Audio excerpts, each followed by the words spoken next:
Hey everybody, welcome to Field of Dreams on ACTN. My name is Steve David and I'm your host. Today I have a panel that will talk about 2020 in review as far as Trinidad football is concerned. Happy New Year to the viewers as well. Let me take time to introduce the panel. Right sitting next to me is Jefferson George. Welcome to Sir Jefferson. Welcome, Steve. Thanks very much for being here. Best wishes for 2021 to you and the viewing public. Had a good Christmas and New Year? I'm not really a Christmas person, but always good with me. But always good. Okay. You're above ground and breathing. That's right. Larry Joseph. Welcome to Set Larry. Thank you, Steve. Happy New Year to all the viewers and my fellow panelists. I just want to say a shout out to Mr. Bobby Sukram. Called me over the vacation to wish me Merry Christmas and said he looks at the show and he loves looking at the show.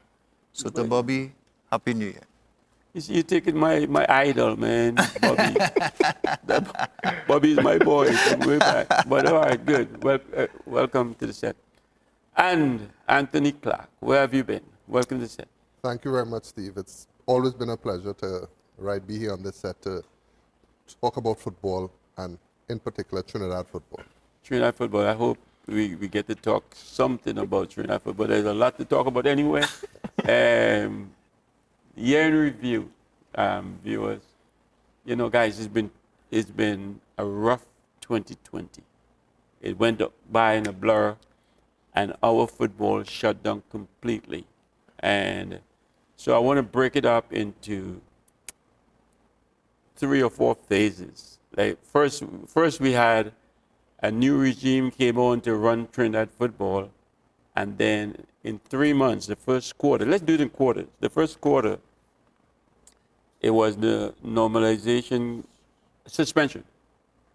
We need to normalize or whatever this Trinidad football. So they bring out a group. And then the second quarter is all the issues with you can't do that, and the court issues come into play.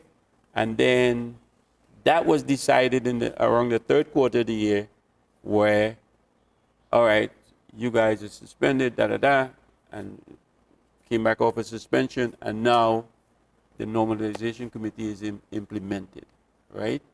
So let's start from the top, man. Let's start from the top where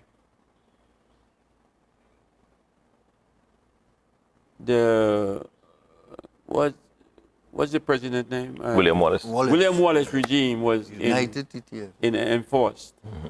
And they got 3 months. And they brought in the normalization committee. They gave them 3 months, and they brought in the normalization committee. We get a chance in hindsight now to review how we thought about it now that we know a bigger picture. Let's discuss that and see what we think. Was our thought process on the right track, or maybe we could say, I was wrong. I was wrong about some of the things I said. This is right. So I want to throw that out, and let's talk about that first. Was it right in the sense of bringing in a group after 3 months to overthrow the old group? And Jefferson. All right. Well, when I heard the topic, I thought this show would be a 15-minute show. Yeah, review. We didn't have much to review. At least on but the field. seeing that you've given us a framework to go with, you're asking if it was the right decision. And in hindsight. In hindsight. Yes. Hindsight is all we have right now, really. Right. But I stick to the beliefs, right? And it comes from having a new regime come in. We had optimism.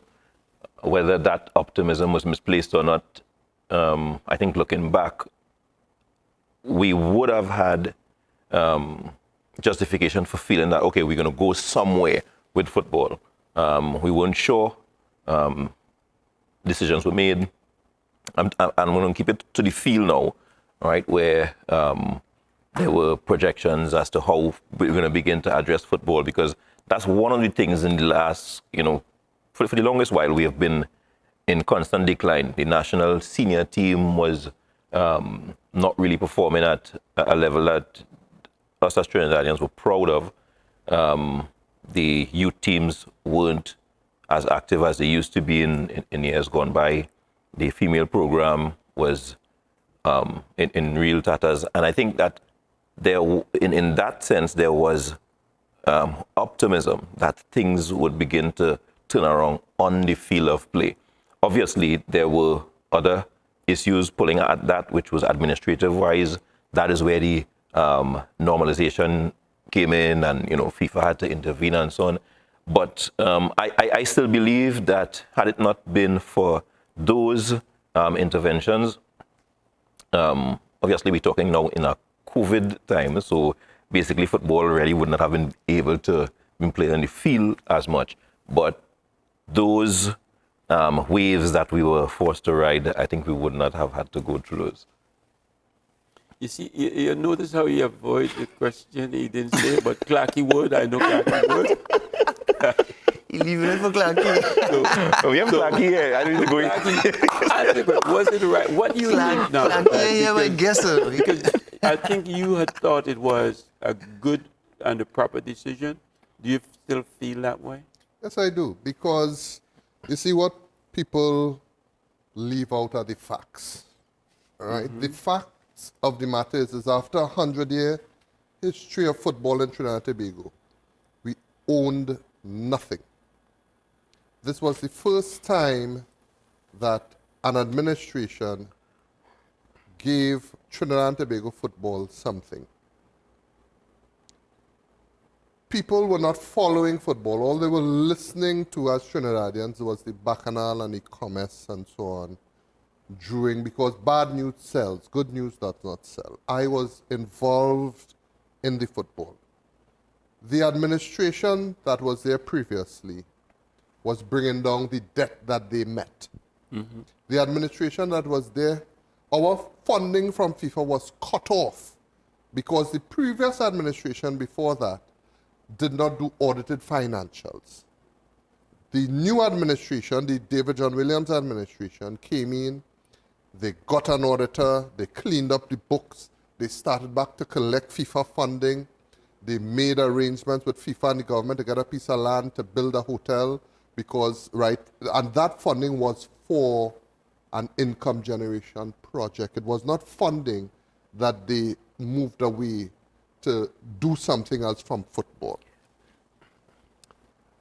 Our teams have, the performance of our teams, and I will address what Jefferson has said,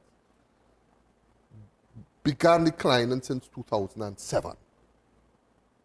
Not recently, not in the last 4 years. Right. It began declining since our World Cup campaign. After that, we started to decline.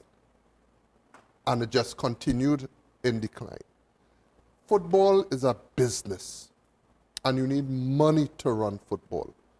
Everywhere else in the world where you have big fans and so on, the fans fund football from TV rights. Trinidad and Tobago is not so fortunate, so we depend on handouts either from FIFA or the government because our fans don't come to football. And that is what you use to promote the performance of football, bring back the good players, send them on tours and this and that, and that's how footballers improve from playing football. So if you play against your normal competition in your own country, you won't improve. You have to go out and play against tougher competition and so on to really improve on the international standard. Yes, you'll improve locally, but you won't be able to compete on the international standard. So football needs money. People forget when England did not make the World Cup. It took England 8 years before they could make another World Cup. What did England do? We do not go into the depths of these things to understand it. England, David John Williams was following the English model when they failed to make the World Cup. They built a home of football, They started concentrating on the youths from the under 14, under 16 level. That's where the Sterlings and the Rashfords came from. They did not concentrate on the old guys that was there. You had to revamp the whole system to get what you really wanted. And that is what the previous administration were doing with the support of FIFA. FIFA agreed with how they were going to bring down their debt, and they agreed with the program, right, that they had prescribed. Okay, but This new administration now, wait. We into John Williams' regime. We're not into that. well, no, I had we to into give you the, why the normalization. right, thing. so I had to give you the precept of, Well, we know that. of that. Yes. With the new administration coming in, they increased the debt of the TTFA 100-fold, with no avenue of where money was going to come from to fund that type of program that they wanted to fund. They brought back all the national teams. They brought back all the coaching staff. They offered a whole ton of salaries. They offered a marketing director $25,000 a month. Where was that money coming from to pay these guys? Peter Miller. Where was this money coming from to pay these salaries? With no football, no fans, where was this going to come from? Of course, FIFA. So FIFA obviously decides now, okay, you know what? We need to step in. We agreed with how the program was going to be reduced. We understood that they had a plan of using the hotel to subsidize their accommodation cost, which was between $4 and $6 million each year for national teams. So that would be $4 or $6 million less that we would have had to expend. The William Wallace people came in and shut that down. So where was that money going to come from to fund this massive program that they had decided that they were going to run? And that is why the normalization committee came. So you agree, and you didn't say that. And I just explained why I agree. Okay, all right. Larry? Well, if we looking at it from hindsight, they say hindsight is 20/20 vision. So it means then we would have seen what had happened and unfolded. So we are better informed now at this stage. So it may affect some of the decisions that we would have taken at an earlier period. The main thing we're looking at here is, do I agree with the normalization coming in at the time they did? My answer to that still remains no, even in hindsight. Right? I had said on a previous program that FIFA and the new regime were having discussions. All right? And then we wake up one morning and hear the normalization committee has been placed into Trinidad football. So my obvious question is, how did this happen? What went wrong in the conversation that FIFA thought they had to, almost like a thief in the night, foster this normalization committee upon Trinidad and Tobago football, right? So in the manner in which it was done, I totally disagree. In hindsight, when we look at some of the things that that new United TTFA was doing, I could understand why they could have been reason enough to bring them in. But again, I'm asking myself the question, if the United TTFA, if I and Jeff discussing every day, we're talking about plans forward, and Jeff tell me earlier, Larry, we move that ball from there and we put it in, and FIFA say, no, we can't do that because X, Y, Z. You understand what I mean? And then Jeff gets up one morning and realizes that I bring Steve to take his place. Obviously, Jeff will be wondering what take place here, because we talking, you know. It's not like if we're not talking. And that is the problem I had with the normalization committee. Yes, we could point to grounds where we could say, this is the reason why they came in. And they would be solid grounds. But I always had a problem in the way they were introduced into our local game. I'm not taking away from some of the things that Tony said about the United TTFA approach, because I and all, even not even with hindsight, when I saw some of the things they were doing, you know, I was like, come on. You accuse the previous administration of certain wrongs, and you turn around and doing the same thing. So I am not exonerating them from the nonsense that they did. But we're talking about the introduction of the normalization committee, and I do not agree still how they came in. Agreed. I think that's you agree? No, with what Larry said, I think is not for me, because you asked about in hindsight. My views does not change. In hindsight, it does not change. No. Okay, well, nobody's views here has changed. No. But I disagree with both of them. I Because understand. from day one, Yeah. you see, y'all, and to use Larry's example, right, how they are talking and what happened after that. This United TTFA showed that they were dishonest in their communication from the start. With the Nike deal, with the Junior Sammy, with the contract, well, we now know that how much dishonesty, with how much the new coach was going to be earning and all that. So you are depending on the communication from United TTFA to say that we were communicated and this was the discussion, and you are basing your analysis on what they said was truthful. But FIFA is not a mad organization. FIFA is a structured organization. And FIFA would have known exactly what was being discussed and exactly what they were doing. They were arranging the AVEC deal. You feel that something like that would not be known to FIFA. And that AVEC deal was that AVEC deal was a terrible deal. That would have even added more debt to the TTFA. We had to spend $2 million US before we get one free jersey. So FIFA would have known all these things, and therefore, that in itself, you are basing your analysis on what the United TTFA was saying was honest, was just, and well, if that was the case, how these mad people just come in and take over?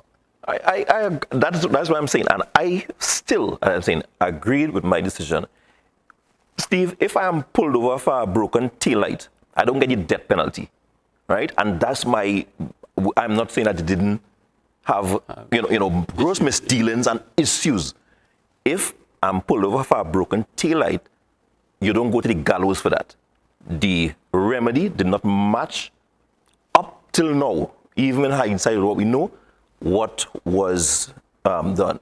So again, your penalty or your punishment, even as FIFA having to make an intervention as they did, and I'm not saying that they didn't have to, but is the extent to which they intervene just and fair? I still believe no.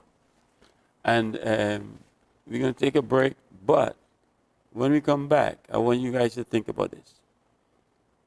It was, FIFA came in after 3 months and do what they had to do and suspend and all this thing. And since then, they had more over 3 months that the normalization committee was implemented, and nothing has been done yet, Clarky. When we come back, I want you to start off with why, and how come that wasn't the 3 months they put those guys over the coals, and now they're sitting here and nothing is going on. Viewers will be right back after the break.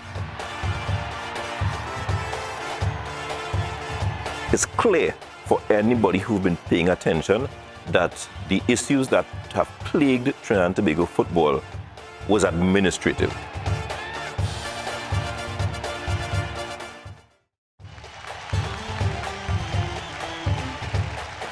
We, from those encounters together, and this was a North-South game to open the season. So the team might be playing well, as we always say with Trinidad and Tobago.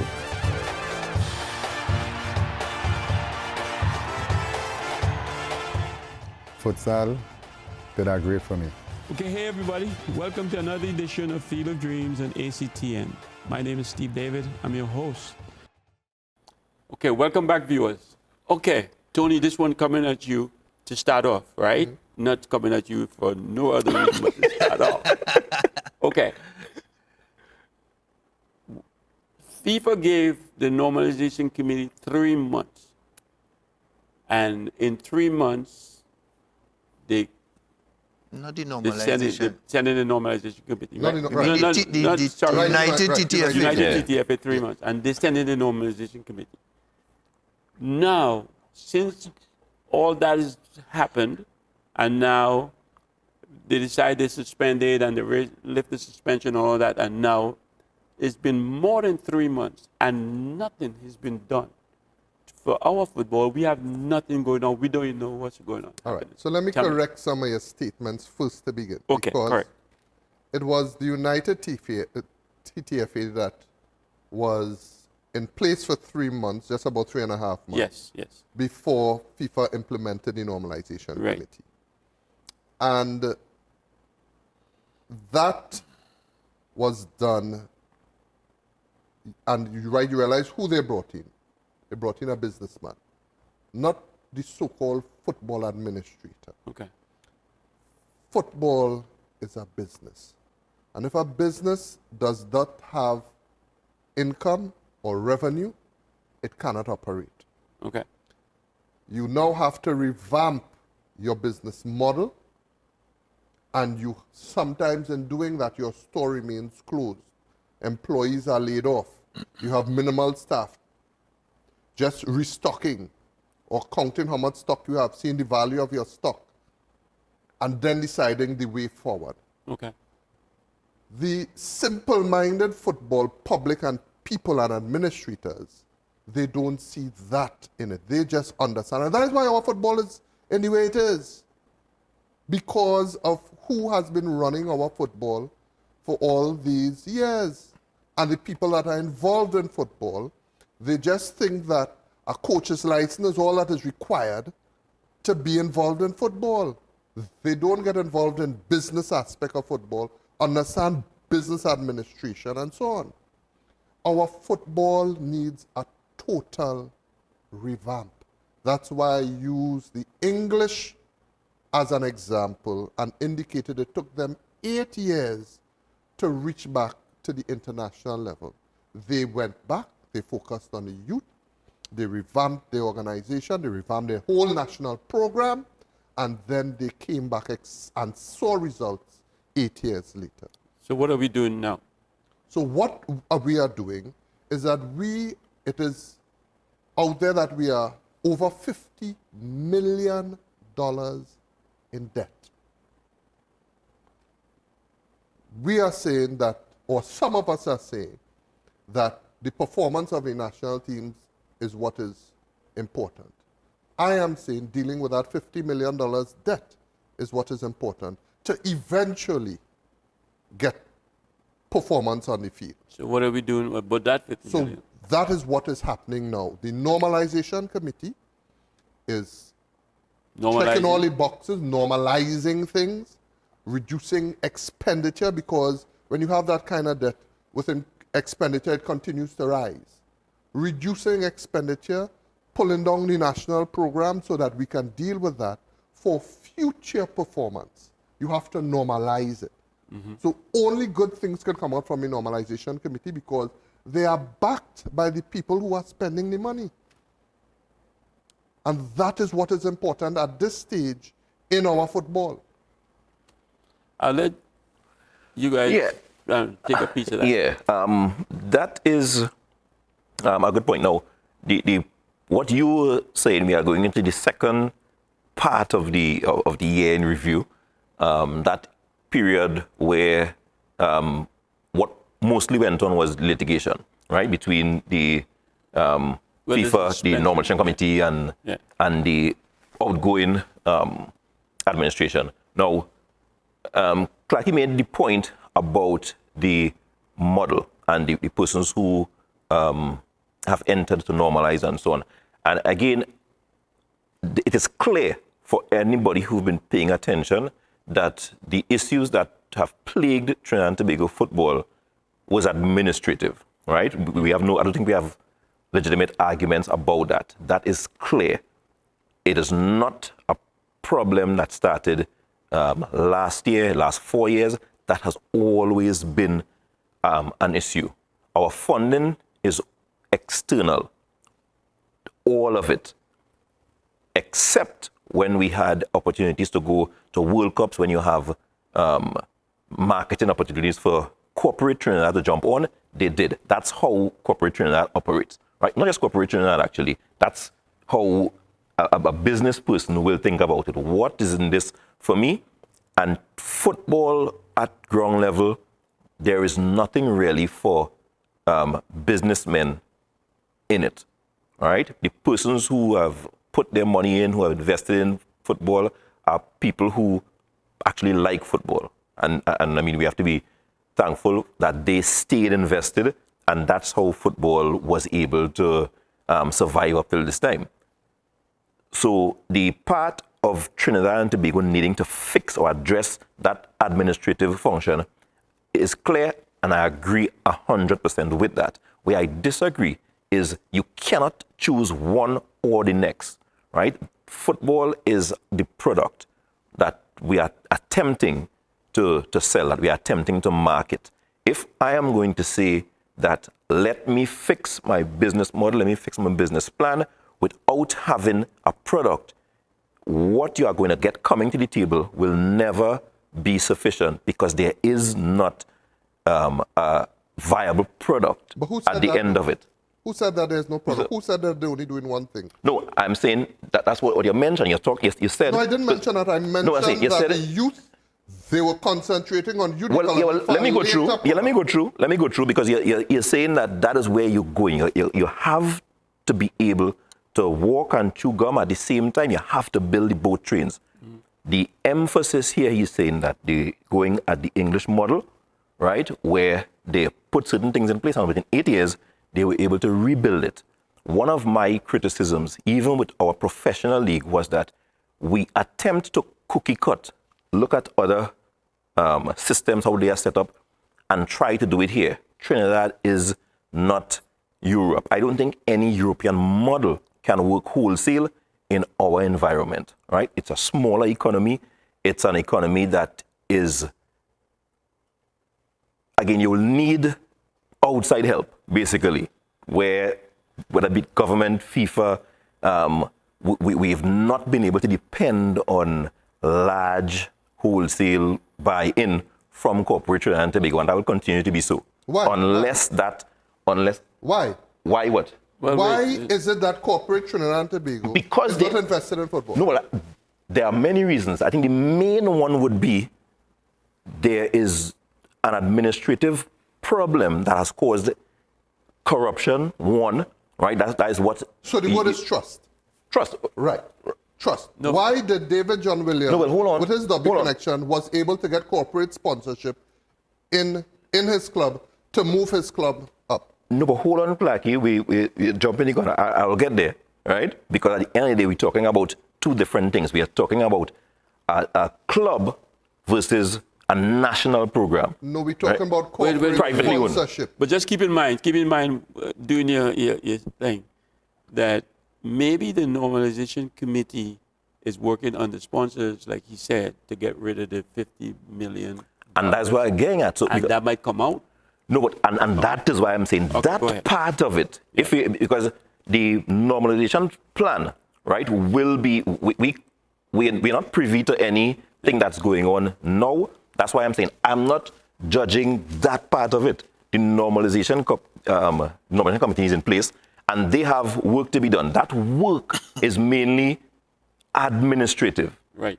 That is a function. When they have a plan, they say, okay, we've covered 50% of the debt, right? So 25 million is not the case. You're going down the wrong. The normalization committee is to deal with all of football, not just administrative. Tony, the point that you stressed on was administrative. No.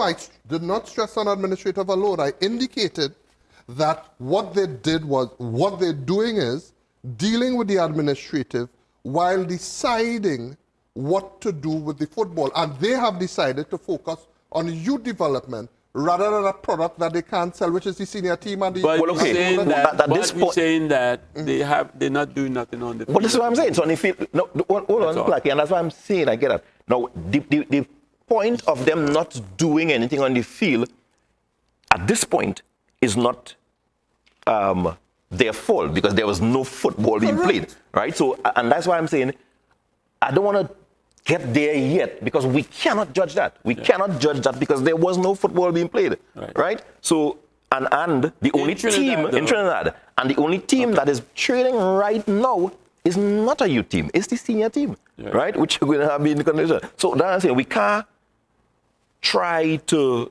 surmise what the plan for football is. Neither at this point there is enough information in the public space to say that they are addressing the major problem which Clarky identified, which that 50 or how much ever $1 million debt. Those are things that are yet to be, I think, fully exhausted. I will let you get into it, but Clark, I a flyweight. but we're saying we have a professional league who hasn't touched a ball in a year. We didn't say nothing but kids. Let's talk about our pro league, and because all over the world they're playing football. So they should at least, like based on what Jefferson's saying as well, you're doing all your groundwork and trying to reduce the debt, but they should at least have some plan to restart the professional Well, it's league not or them, something. it's right. It's the COVID regulations that has stopped this from exactly, since March. exactly. All over the world they're playing football. That is there. Our COVID regulations are right by our government. It's not by... Remember, we are guided by the Ministry of That's right. Health and the protocol It's not procedures. TTFA. Okay, so let's say we're So not going even to if they was playing football in Grenada, doesn't mean that we could play here. Our government has said no contact sports whatsoever. So even if the pro league teams were training and COVID hit, it had to shut down. So let's say That has nothing that to do with the normalization Correct. committee. let's say Exactly that's true. What is the plan for football? Period. We should be planning, like you said. Correct. So let's be talking planning.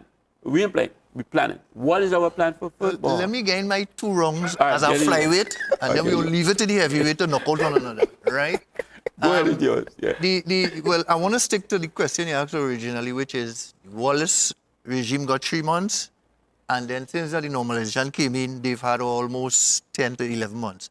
And you don't seem to be seeing anything in that length of span compared to the 3 months that Wallace them had. Okay. But I have to agree with Clarky in that the normalization committee responsibility is administrative. Right. Right? And administrative mean, if you look at the head of the normalization committee, I don't think he was exposed too much where football is concerned before he was asked to. So he would definitely have to go learn some things about the entire.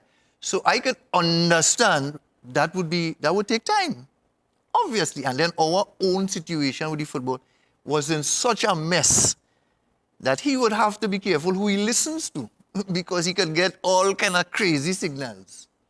So I have no problem in me what I would call information blackout for a little period. For a period. The problem I had with them after a little while is that there seemed to be a total blackout. Because if FIFA brings a normalization committee in the country, everything else that was there before is gone.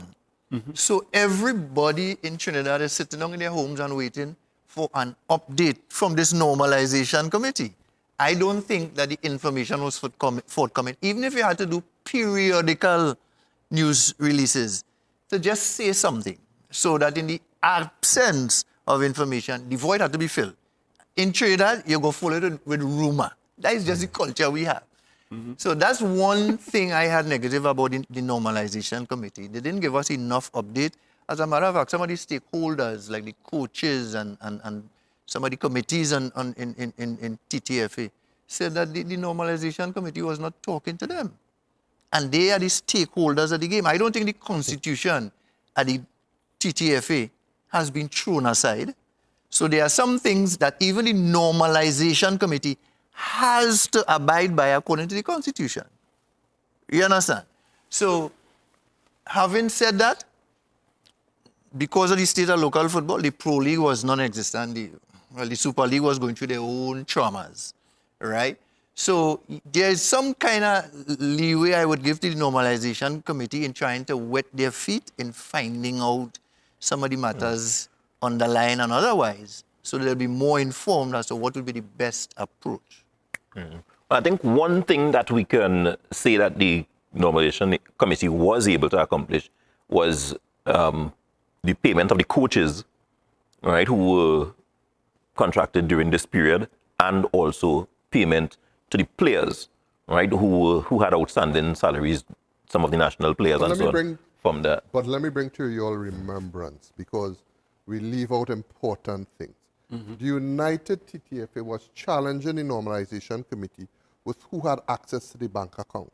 And the bank froze from anybody being able to access the account until this was sorted out. And that court matter went on for months. That, I don't know if you all know about that. No, that is public information. The United TTFA, with their challenges, they were the ones that shut Ride Football down. Because they were challenging that they were the elected thing, and they had to run football. The General Assembly of football, they had the power to tell the United TTFA what to do. They were silent, half of them behind the United TTFA, and we blaming the normalization committee. The normalization committee hands were tied. No, nobody. They didn't even have a bank account to access. No, I don't think there was blame as strike. I don't think anybody blamed. What statement could they have come out and made when the stakeholders of Trinidad football were not saying anything? The General Council of the TTFA were the ones to either say that they recognize the normalization committee based on the constitution, right, or the United TT, and they kept silent. Which they didn't do. Not just kept silent. So the normalization committee was only taking instructions from FIFA on what to do. Well, this is what I'm saying. Now, but you touched on a good point, because that was one of the problems of administrative again, because the board had no clue what to do. They could have removed them. Yeah, they asked for money. They asked for money. They asked for those guys to be paid, and they wasn't paid. And because FIFA says, we ain't giving you no money, and they say, you can't touch our account because we're still that body. So let's take a break. When we come back, breathe, guys. Don't get uptight. Breathe a little bit. When we come back, we will get into this a little bit more. Viewers, we'll be right back.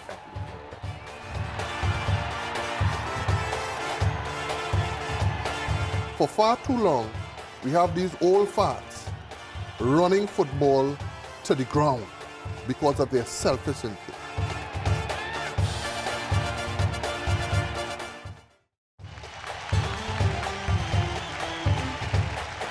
We, from those encounters together, and this was a North-South game to open the season. So the team might be playing well, as we always say with Trinidad and Tobago.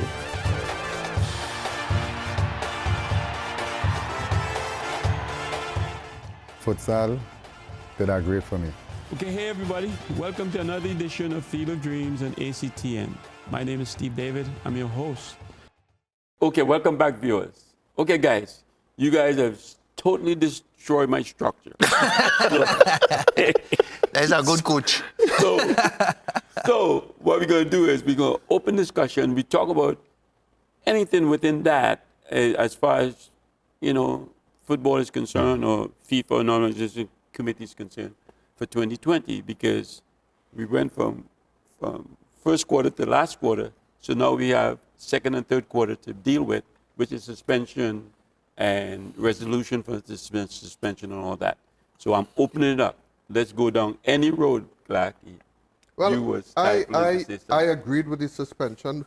FIFA had to come in with a strong arm if it is that football in Trinidad and Tobago had to be normalized. Our history of administration has proven that we can't get it right. And the start of this new administration proved that they were going in a totally wrong direction as well. Football has to be about income generating to manage itself. We cannot be beggars. We have to find some way to bring the fans back to football. Corporate sponsors are willing to come into football because there are incentives for taxes for investing in football. Millions of dollars. If you invest certain millions into football, you get those millions as a tax credit from your business. So corporate sponsors not really putting out, the government is giving them a right of tax. But what they want to see is some people that are credible in there running the football. Just like politics, I would like to see the educated youth footballer get into administration. For far too long, we have these old farts running football to the ground because of their selfish interests. I would like to see that we have a very organized players association. We have a very organized coaches association negotiating terms and conditions with whichever administration is there. That is the only way football can move forward. We cannot be doing the same things over and over again and expect a different result. And that is why football has to be mashed up. You cannot expect performance on the field if you have bad organization, because that is as a result of the leadership. The performance on the field is as a result of the leadership that is there. So football has to mash up. That's why I keep going back to the English model. England now is coming back up. Back in the day, England did not even have too many foreign players. Look at the English league now. Back to the glory days where everybody used to watch English football. So that is my input in terms of how we can move forward with the football. Forget about performance on the field right now, because we will continue going down that road and have continued mediocre performance. Because Trinidad football is not that we're supposed to make World Cup every time World Cup come around. It's hit and miss even with the CFU League. So if we want to be somebody in football in CONCACAF, we have to start over. Because if we continue, and you continue about the mediocre performance that we talking about here, not seeing performance, and what performance? What have we done in 100 years of football? Make one World Cup and get kicked out in the first. But tell me what you think. Give me a quick forecast. You mean more than that, Clacky. A forecast on what you think will be done or what have to be done.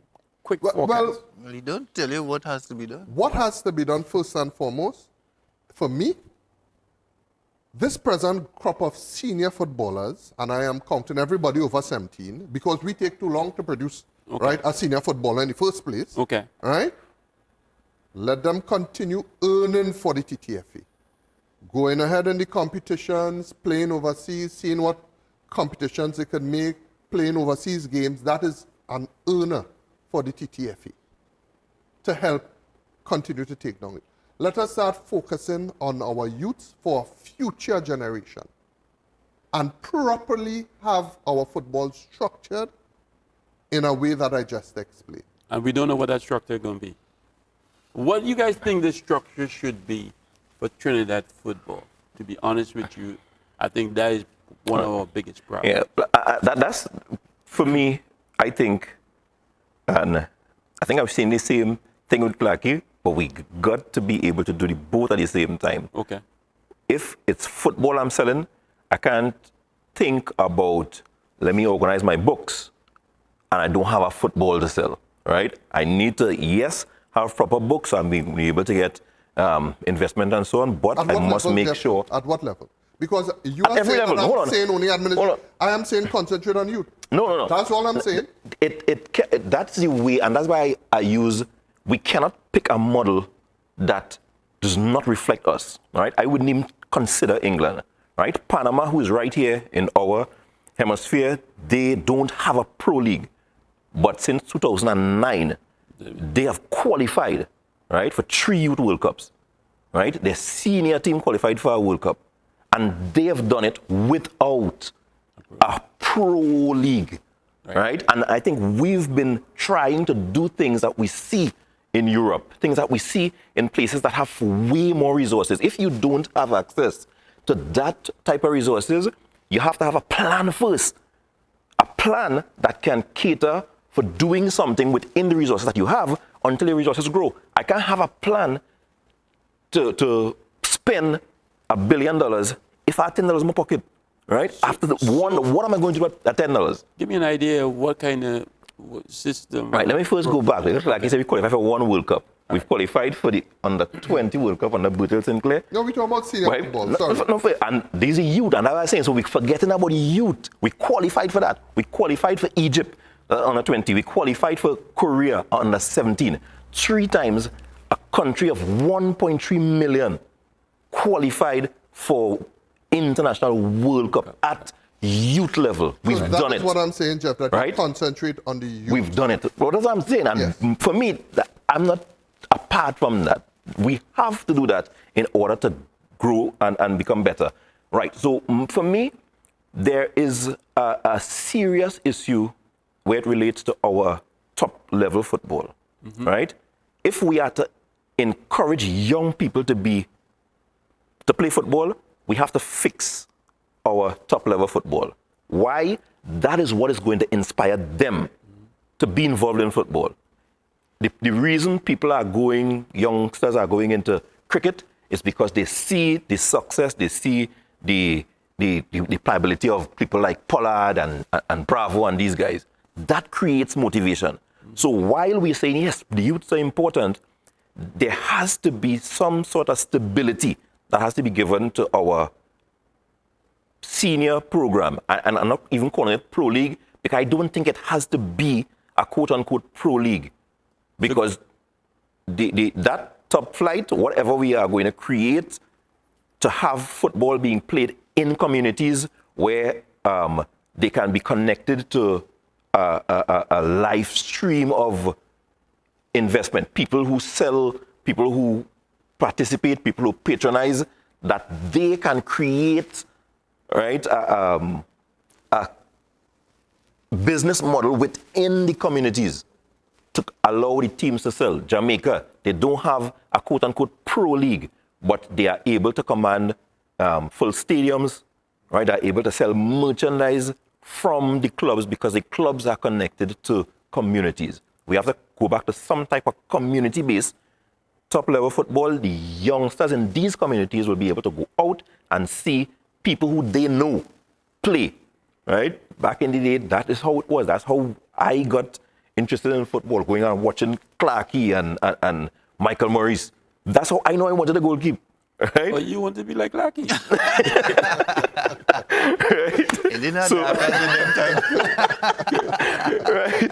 And if we can do that, and it's going to take a lot. We're not anywhere close to doing that. It will take time. Right? It will take time to set up this. And again, I don't think we should buy any models wholesale. We have to look and see what is going to work for Trinidad and Tobago and implement based on that. All right, let Larry tell us what that model is going to be. I wish I had the answer in my pocket. I'd be able to just give whoever is in charge and we have a presto, a successful structure. I would lean heavily in what has been tried and tested and proven in terms of back in the day when, like Jeff said, and this is in terms of the playing structure, the team structure, where you would have National League and you would have the zones, right? But, I mean, these things don't exist in a vacuum. The administration must be strong. I totally agree with Clarkey in what he said in terms of the administrators and some of the ills of the past ones and going forward what we need to have in terms of qualification to improve on what was before, right? And especially probably getting more ex-players who have the knowledge, whether it be on an academic level or just have enough football knowledge that can add value to our discussion, right? That is important. I also agree with him on a critical point. That is something that I have realized. Trinidadians believe because of past success that we must always have instant success. We had to wake up and smell the coffee. We don't have those quality of players anymore. So it means then the success will not come, right? So we have to have a structure that would take into consideration where we are as a nation in terms of the quality that we have. And then drill down to the youths so that you begin the development at that level. You know what that means? You may spend a lot of dry years, as Clarky said. But it's the price you have to pay if you want to leave a legacy with a strong standard, and we could get back the glory days. But the glory days cannot happen overnight. So our structure must involve, and while I'm saying structure, we must have the leagues running, because you need to have football playing. That's what it is. As Jeff says, it's a product. Football is a product, 11 versus 11 that has to play, right? I had never really liked the format of the Pro League. Me neither. Because I always thought it was just trying to say we have a Pro League. Correct. You understand what I mean, right? So we need to get back to something that speaks to the reality of our situation. Teams affiliated with communities. Correct. If you have to play games in community settings and that kind of thing, we grew up with that. Correct. Steve, you grew up in that. Yeah. 10,000 people in Maika. As soon as we go into this National League and well, let me say the Pro League. The Pro League and my team going and playing us in Larry Gomes, and the people in Arima used to have a game.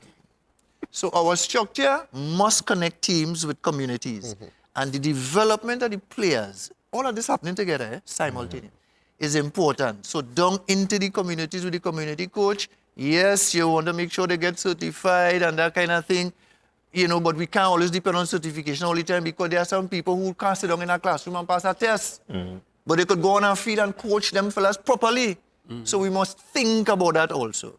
And then we must cater for a gradual improvement of the player product, and making sure, learning from our lessons from the administrative side, I think, as Clarky said, that history of our administration is poor.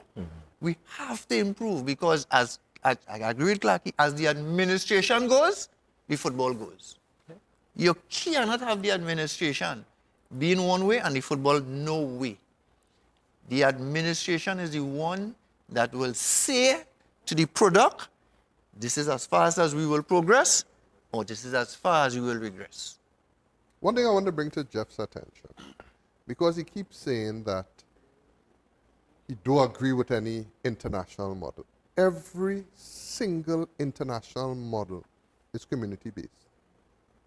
Luton Town, Manchester United, Blackburn, Columbus City. Crew, Carry the Milan. community name. Every single successful international league is community-based. And we went outside of that to form a pro league that anybody could. So when you say that you don't agree with bringing and then we have to find our unique thing, that is what works. Community-based football is what works. We didn't go and follow any other system. We choose our own system. No, Clarky. What system did we follow? That is what I'm talking about when I say the Pro League, right? The Pro League is fashioned in terms of the way we want to put games, the way we want to structure a season based on an international model. Obviously, it's disconnected from... Which international model? No, what I'm saying, that's how we play. We play like a European club. We want to have teams. All right, let me break it down for you this way. The biggest thing, and that is what I'm coming to, the thing that feeds these organisms, right? Teams, clubs, is the community. Correct. So what we've done in terms of an economic model, we have teams and we say this is a pro team. Everybody here is a full-time player. They have a salary from the club, and that is the model of professionalism outside. Here, if it is that if we don't have the type of economy to sustain that, which we do not, you have to change the model. We like to think that we have a pro league and we're paying players $3,000. We all agree we need to change the model. Well, no, but this is what I'm saying. Clarky is saying, how do I say that we are using our international model? This is the way we are using our international model. Because now, I mentioned Panama and places like El Salvador and stuff, who, again, they have a mixed model where you have some players who are full-time and you have some players who are part-time, because the amount of the budget I'm working with, I'll have to pay low salaries to all these players who wouldn't be able to see about themselves properly, right? When you all played, there were players who had full-time contracts, and then there were players who worked we have it in mixed the in. Super League. The Super No, that's what I'm League saying. does exactly what we're saying we should do. Right, so you can have a model with teams there are teams that are professional, Iceland, all these places, right? And they're in Europe. They have players who you have there, the best players will always rise to the top in that model, right? But at the end of the day, we have to find a way economically to make sure that whatever we do is sustainable. Right now, the model is not sustainable. Okay. And I would have the last word, guys. We decided we need a stronger structure, or a strong, not structure, but a strong administration and a better structure, right? So how is that going to happen? For our administration, they need to figure that out. But we need, and the public need to be informed. Gentlemen, I thank you guys for being here. I appreciate you as usual, Clarky, Larry, and Jefferson. Appreciate you. ACTN, thanks for the opportunity. We do have a Facebook page, you can check us out, and we do have an email address, leadersdreamstv@gmail.com, where you can drop us a line. The show's ended.